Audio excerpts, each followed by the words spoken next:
तारीख थी 5 मार्च 2026। होली का खुमार लोगों के चेहरे पर से भी उतरा और दिल पर से भी उतरा और उसके बाद लोग अपने कामकाज पर वापस लौट रहे थे कि इसी बीच पश्चिम बंगाल से एक बड़ी खबर सामने आती है और वो ये कि पश्चिम बंगाल के राज्यपाल के तौर पर काम कर रहे सीवी आनंद बोस ने अपने पद से इस्तीफा दे दिया। अभी उनके कार्यकाल में वक्त था, 3.5 साल का कार्यकाल हुआ था और उन्होंने ये कहकर इस्तीफा दे दिया कि उन्होंने इस पद पर रहते हुए पर्याप्त वक्त बिता लिया है और अब उन्हें इससे विदाई लेनी है। पश्चिम बंगाल की मुख्यमंत्री ममता बनर्जी ने इस पर हैरानी जताई है, लेकिन इसके पीछे कई कारण माने जा रहे हैं। विधानसभा चुनावों से ठीक पहले हुए इस्तीफे को लेकर चर्चा है और अब राज्यपाल के तौर पर कौन कमान संभालेगा, इस वीडियो में आपको ये भी विस्तार से बताएंगे। बहुत बहुत स्वागत है आप सभी का। मैं हूं आपके साथ नम्रता चौधरी और आप देख रही हैं एनएमएफ न्यूज।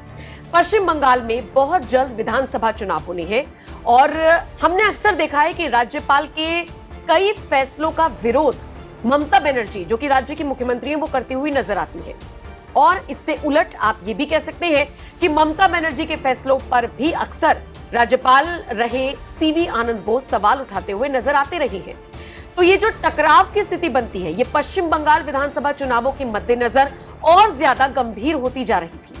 तो पहला कारण तो ये भी माना जा रहा है कि हो सकता है सीवी आनंद बोस इस टकराव से बचना चाहते हो, और इसमें दूसरा कारण ये माना जा रहा है कि हो सकता है कि स्वास्थ्य कारणों की वजह से उन्होंने, या फिर हो सकता है वो जिम्मेदारी निभाने के लिए तैयार ना हो, इसीलिए उन्होंने अपने पद से इस्तीफा दिया हो।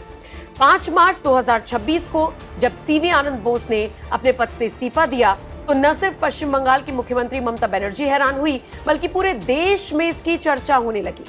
बताते चले, सीवी आनंद बोस ने अपना इस्तीफा दिल्ली में राष्ट्रपति द्रौपदी मुर्मू को सौंपा।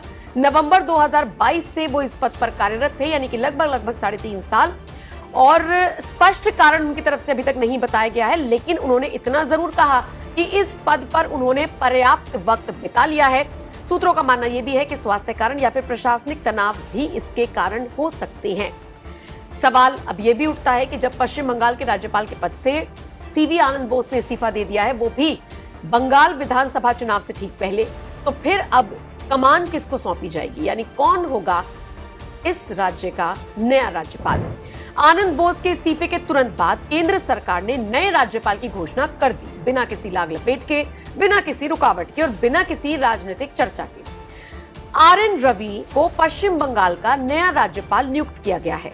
RN रवि, ये नाम आपने सुना होगा क्योंकि वो इससे पहले तमिलनाडु के राज्यपाल थे। पूर्व में IPS अधिकारी वो रह चुके हैं, स्वभाव से भी कड़क है, सख्त मिजाजी के लिए वो जाने जाते हैं। और पश्चिम बंगाल विधानसभा चुनाव से पहले जिस तरीके के हालात बन रही हैं, बीजेपी बनाम TMC हम देख रही हैं, कार्यकर्ता आपस में भिड़ रही हैं, SIR के मुद्दे पर अलग अलग प्रतिक्रियाओं के साथ साथ जो मारपीट की घटनाएं आ रही हैं और फिर बाबरी मस्जिद वाला पूरा केस, मतलब राज्य में एक ऐसे राज्यपाल की जरूरत है जो सख्त हो। और ऐसे में माना जा रहा है कि RN रवि वो उपयुक्त शख्स हो सकते हैं जिन्हें कमान सौंपी गई है। केंद्र सरकार ने बिना किसी लाग लपेट के साफ सीधे शब्दों में RN रवि के नाम की घोषणा कर दी। अब इस पर राजनीतिक प्रतिक्रियाएं क्या क्या आ रही हैं, RN रवि को जिस तरीके से चुना गया है या फिर सीवी आनंद बोस ने जिस तरीके से इस्तीफा दिया, उस पर सबसे पहली प्रतिक्रिया पश्चिम बंगाल की मुख्यमंत्री ममता बनर्जी की आई, जिसमें उन्होंने हैरानी जताई और साथ ही साथ उन्होंने ये भी कह दिया कि मुझसे तो पूछा ही नहीं किसी ने, मुझसे तो चर्चा और विमर्श किया ही नहीं। ममता बनर्जी ने ट्वीट किया और ट्वीट करते हुए वो क्या लिखती है मैं आपको पढ़कर बताती हूँ। वो कहती हैं, पश्चिम बंगाल के राज्यपाल बोस के अचानक इस्तीफे की खबर से मैं स्तब्ध और बेहद चिंतित हूँ। उनके इस्तीफे की वजह मुझे नहीं पता। हालांकि मौजूदा परिस्थितियों को देखते हुए मुझे आश्चर्य नहीं होगा यदि आगामी राज्य विधानसभा चुनावों की पूर्व संध्या पर केंद्रीय गृह मंत्री द्वारा राज्यपाल पर कुछ राजनीतिक हितों की पूर्ति के लिए दबाव डाला गया हो। केंद्रीय गृह मंत्री ने मुझे सूचित किया कि RN रवि को पश्चिम बंगाल का राज्यपाल नियुक्त किया जा रहा है। अमित शाह इस संबंध में स्थापित परंपरा के अनुसार मुझसे परामर्श नहीं करते हुए दिखाई दिए। मतलब ममता बनर्जी का आरोप है कि अमित शाह ने मुझसे परामर्श नहीं लिया, जबकि पारंपरिक जो परंपरा रही है वो यही रही है कि विमर्श होना चाहिए।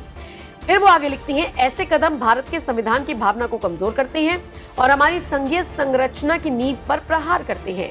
केंद्र को सहकारी संघवाद के सिद्धांतों का सम्मान करना चाहिए और ऐसे एक तरफा निर्णय लेने से बचना चाहिए जो लोकतांत्रिक परंपराओं और राज्य की गरिमा को ठेस पहुंचाते हैं। अब ममता बनर्जी तो इस पर अपनी नाराजगी भी जाहिर कर रही हैं, राजनीतिक टिप्पणी भी कर रही हैं, लेकिन इन सबके बीच अब नए राज्यपाल अतिरिक्त प्रभार संभालने के बाद कैसा काम करेंगे ये देखने वाली बात होगी। लेकिन फिलहाल आइए ग्राफिक्स के जरिए आपको और विस्तार से बता देते हैं कि सीवी आनंद बोस कौन है या क्या उनका इतिहास रहा है। देखिए, सीवी आनंद बोस 1977 बैच के आईएएस अफसर हैं। वो केरल के कोट्टायम जिले के रहने वाले हैं। लेखक भी वो हैं। उनकी अंग्रेजी, मलयालम और हिंदी में लगभग 40 पुस्तकें प्रकाशित हो चुकी हैं। जवाहरलाल नेहरू फेलोशिप से उन्हें सम्मानित किया जा चुका है। सीवी आनंद बोस उस कार्यकारी ग्रुप के अध्यक्ष भी थे जिसने प्रधानमंत्री मोदी की सरकार के लिए विकास का एजेंडा तैयार किया था।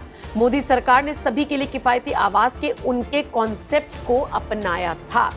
बहरहाल सीवी आनंद बोस का इस्तीफा और उसके पीछे का स्पष्ट कारण न होना राजनीतिक गलियारों में बहुत ज्यादा अटकलें लगा रहा है, खासकर पश्चिम बंगाल के सियासी गलियारों में। अब इसके पीछे की वजह क्या है, बहुत जल्द साफ हो जाने की उम्मीद है, लेकिन फिलहाल तब तक के लिए हमें इंतजार करना होगा। अपडेट्स के लिए आप भी एनएमएफ न्यूज देखते रहिए और हम भी आपके लिए पल पल की खबरें लाते रहेंगे। बहुत बहुत शुक्रिया इस वीडियो को देखने के लिए।